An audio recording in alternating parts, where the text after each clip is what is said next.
Dear students, welcome to this lecture of class +1 from the unit structure of atom। और इस lecture के अंदर हम वेरी इम्पोर्टेंट टॉपिक डिस्कस करने जा रहे हैं। Quantum mechanical model of atom very important model है और इसके कुछ मेन पॉइंट्स हैं। सबसे पहला पॉइंट है कि electron in an atom have quantized value of energy. एक एटम के अंदर जो इलेक्ट्रॉन होता है उसकी एनर्जी क्वांटाइज्ड होती है। क्वांटाइज्ड वर्ड का क्या मतलब होता है? इसका मतलब होता है कि quantity can not change gradually and continuously but it change abruptly and डिसकॉन्टिन्यूसली। अब इसका क्या मतलब होता है, इसे हम एक एग्जाम्पल के द्वारा समझ रहे हैं। जैसे तुमने देखा होगा कि बड़े शहरों के अंदर जो टैक्सी वगैरह होती है उनके अंदर दो तरह के मीटर लगे हुए होते हैं। एक तो स्पीडोमीटर लगा हुआ होता है और एक फेरीमीटर लगा होता है। स्पीडोमीटर से स्पीड की मेजरमेंट करते हैं और फेरीमीटर से पैसे देखते हैं कि कितना हमारा किराया हो गया है।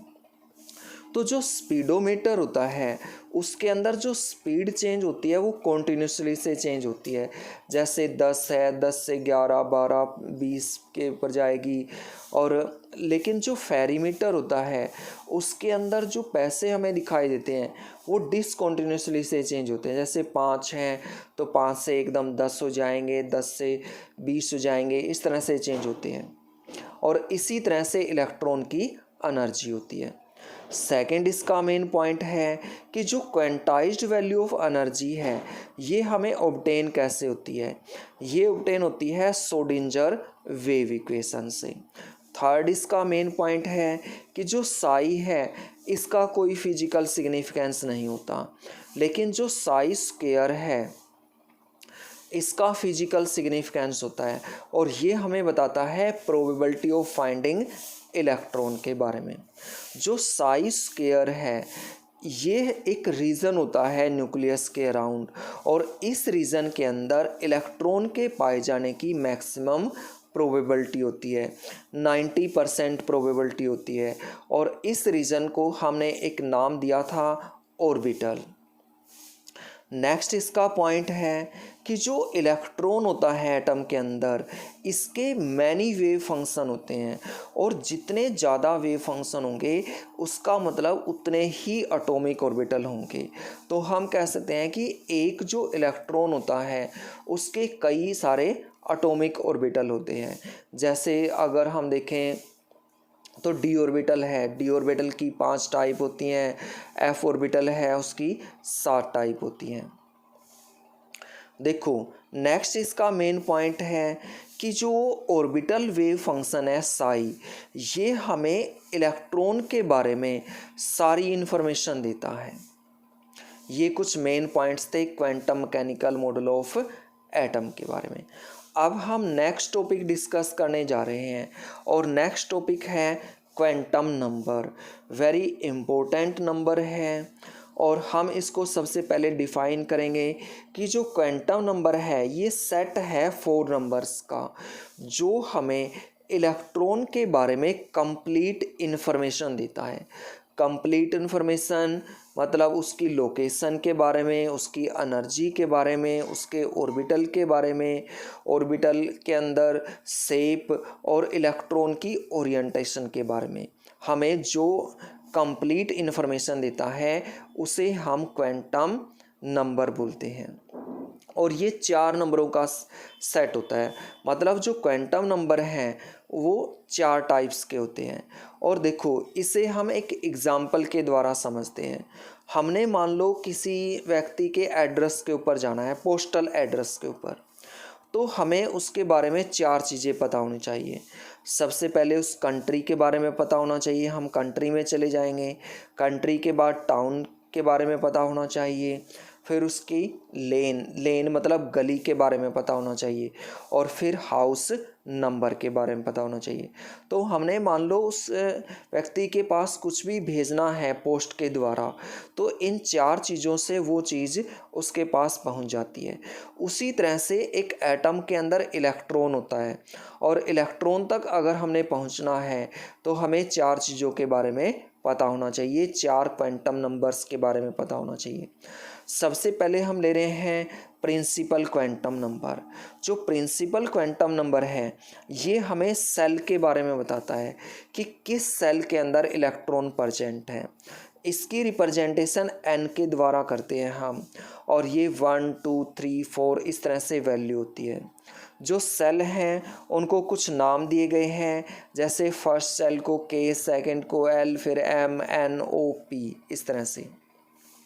और जो ये क्वांटम नंबर है ये स्पेक्ट्रम के अंदर जो मेन लाइंस बनती हैं उनके बारे में हमें बताता है कि एक इलेक्ट्रॉन जब एक सेल से दूसरे सेल में जाता है तब उन लाइनों की फॉर्मेशन होती है। ये क्वांटम नंबर हमें इलेक्ट्रॉन की एनर्जी के बारे में भी बताता है, और हाइड्रोजन लाइक पार्टिकल्स के केस में एनर्जी कैलकुलेट करने के लिए एक फॉर्मूला है En बराबर है -2 पाई स्क्वायर Me4 डिवाइड में n स्क्वायर h स्क्वायर। और इस क्वांटम नंबर से हमें एक सेल के अंदर कितने इलेक्ट्रॉन हैं उसके बारे में भी पता चलता है, और ये इलेक्ट्रॉन कैलकुलेट किए जाते हैं 2n स्क्वायर फॉर्मूले के द्वारा। n यहाँ पर नंबर को रिप्रेजेंट करता है जो पहले बताए थे, जैसे 1 2 3 4। नेक्स्ट जो क्वांटम नंबर है ये है एजीमुथल क्वांटम नंबर। इस क्वांटम नंबर को हम एंगुलर क्वांटम नंबर भी बोलते हैं, इसे सबसाइडरी क्वांटम नंबर भी बोला जाता है, इसे सेकेंडरी क्वांटम नंबर भी बोला जाता है। और इस क्वांटम नंबर के बारे में किसने बताया था? समरफील्ड ने बताया था। अब इसके बारे में कुछ मेन पॉइंट्स हैं कि ये क्वांटम नंबर हमें नंबर ऑफ सब सेल के बारे में बताता है कि एक सेल के अंदर कितने सब सेल प्रेजेंट हैं। इसकी रिप्रेजेंटेशन हम L के द्वारा करते हैं। जो सब सेल हैं उन्हें हम S, P, D, F के द्वारा रिप्रेजेंट करते हैं, और इनकी जो एनर्जी होती है वो इस तरह से होती है, सबसे कम S की होगी, फिर P की होगी, फिर D की होगी, फिर F की होगी। ये क्वांटम नंबर हमें एंगुलर मोमेंट ऑफ इलेक्ट्रॉन के बारे में बताता है, और जो एंगुलर मोमेंटम ऑफ इलेक्ट्रॉन है उसको कैलकुलेट करने के लिए एक फॉर्मूला है L+1 h/2 पाई। और ये क्वांटम नंबर हमें maximum number of electron in a subshell के बारे में भी बताता है, और एक सब सेल के अंदर कितने इलेक्ट्रॉन प्रेजेंट हैं उसको कैलकुलेट करने के लिए एक फॉर्मूला है 2 और 2l+1। हम कह सकते हैं कि 4l+2। इस फॉर्मूले के द्वारा हम एक सब सेल के अंदर कितने इलेक्ट्रॉन प्रेजेंट हैं वो कैलकुलेट कर सकते हैं। अब देखो कुछ वैल्यू हैं L की, और जिनके द्वारा हम उसके सब सेल के बारे में पता लगा सकते हैं। अगर L की वैल्यू 0 है तो S सब सेल होगा, अगर 1 है P सब सेल होगा, अगर 2 है D सब सेल होगा, अगर 3 है F होगा, 4 है G होगा, 5 है H होगा। तो इस तरह से हम वैल्यू ऑफ L से एक सब सेल के बारे में पता लगा सकते हैं। नेक्स्ट जो क्वांटम नंबर है ये है मैग्नेटिक क्वांटम नंबर, और इस क्वांटम नंबर के बारे में लिंडे ने बताया था, और ये क्वांटम नंबर हमें बताता है number of orbital in a सब सेल। इसकी रिप्रेजेंटेशन m या ml के द्वारा करते हैं। जो m की वैल्यू होती है ये -L 0 से +L के बारे में बताती है, और ये क्वांटम नंबर हमें बताता है जी-मैन इफ़ेक्ट के बारे में। मतलब मैग्नेटिक फील्ड के अंदर जो लाइंस हैं वो आगे स्प्लिट अप हो जाती हैं, और स्प्लिट अप होने से ही ऑर्बिटल की फॉर्मेशन होती है, उसके बारे में बताता है। एक सब सेल के अंदर कितने ऑर्बिटल प्रेजेंट होते हैं उसके बारे में हम डिस्कस करें। S के अंदर एक ऑर्बिटल होता है, P के अंदर 3 ऑर्बिटल होते हैं, D के अंदर 5 होते हैं, F के अंदर 7 होते हैं, G के अंदर 9 होते हैं। और प्रत्येक जो ऑर्बिटल है उसके लिए m की वैल्यू भी होती है। जैसे पी जेड है जीरो वैल्यू होगी, पी एक्स है +1 होगी, पी वाई है -1 होगी, डी जेड स्क्वायर है जीरो होगी, डी एक्स वाई है +1 होगी, डी वाई जेड है -1 होगी, D X square -Y square है +2 होगी, डी एक्स वाई है -2 होगी।